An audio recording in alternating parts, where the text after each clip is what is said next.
I'm doing 2 hula kahiko from the traditional collection of Molokaʻi.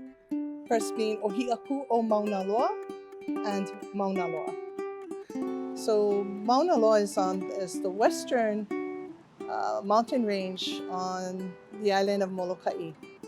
And it is on this mountain range in the district of Ka'ana that the birthplace of the hula began with the family of Laʻilaʻi.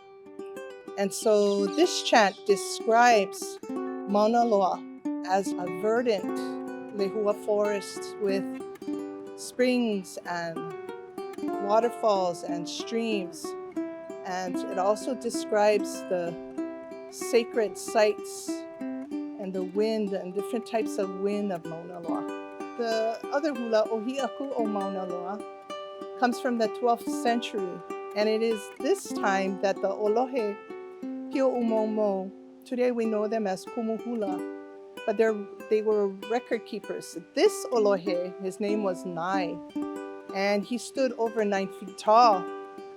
And so they had to build a pāhula and build a Hālau just for him.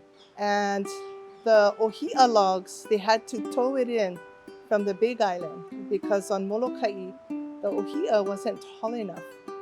And so this hula describes the building of this pāhula in honor of Nai, as well as the Laʻilaʻi family in preserving the art of the hula throughout the centuries.